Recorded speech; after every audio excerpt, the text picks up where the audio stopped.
The men's road race in Rwanda, it's going to be a battle, and the start list full of big names, but also a few notable absentees.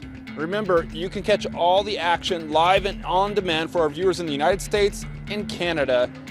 Every attack, every surge, every escape, every heartbreak. We have the whole week of racing all the way through to the men's elite road race, September 28th. First, the headlines. Mathieu van der Poel, the Dutchman, and the Belgian Wout van Aert won't be racing. Van der Poel already has a world title on the road to his Palmares. Wout van Aert still is in search of that rainbow jersey victory, but is going to have to wait for another year. And their absences, well, that changes the entire dynamic and opens up the door for others to step up. Of course, the man everyone's watching is reigning world champion Slovenian Tadej Pogačar. He crushed it last year, 2024, in Zurich. And Slovenia, well, it's rolling in with a super team that includes Primož Roglič. If Pogačar is on form, he's the rider to beat. Then there's Remco Evenepoel. He already has one rainbow title in the bag. You'll remember that from Australia. And, well, Rwanda, there in the capital city of Kigali, with its rough conditions, high altitude, I think it's around 1,500 meters in altitude, well, that suits Remco perfectly.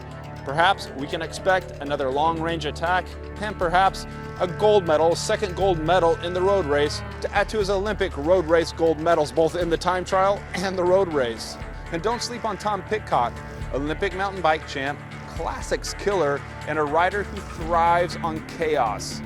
We are getting glimpses of what's possible from the potential GB team leader, great for Great Britain, as we head towards Kigali from Pidcock, because in the Volta a España, he was showing on those punchy climbs, he has what it takes to deliver the ultimate blow.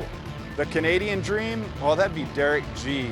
After his breakout ride in the Giro d'Italia a few years ago, followed up by a great ride in the Tour de France, Criterium du Dauphiné, Day in the Yellow Jersey stage win as well, and a great Giro d'Italia ride in 2025. Well, Derek's gonna go to Rwanda in Kigali and look to make his mark, especially after his fallout with the team, his trade team, and he's gonna be there representing Team Canada and looking to make something happen.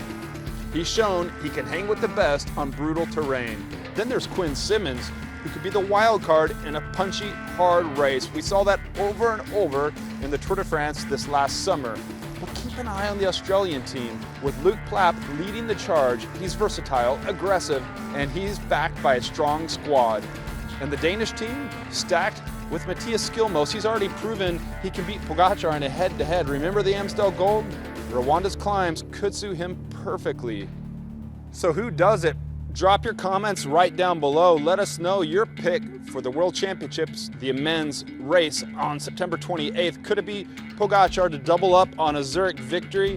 Remco Evenepoel get a second world title? Or will we get a surprise from Skilmos, backed by a strong Danish team? And I mentioned Plapp. The Australian team is always super strong. We'd love to see Derek G up there, perhaps Quinn Simmons, and don't forget to hit subscribe right down below so you're not going to miss out on any of the action. I'll be there on the ground for interviews, vlogs. We'll have all sorts of content. Also, if you're in the United States and Canada, you're going to tune the dial and make sure to watch every event from the time trials all the way up through the men's elite road race live and on demand. Again, in the United States and Canada, there's a link in the description to sign up. Zurich Crown Pogačar, Rwanda, it's wide open. It could be the most unpredictable world championships in years.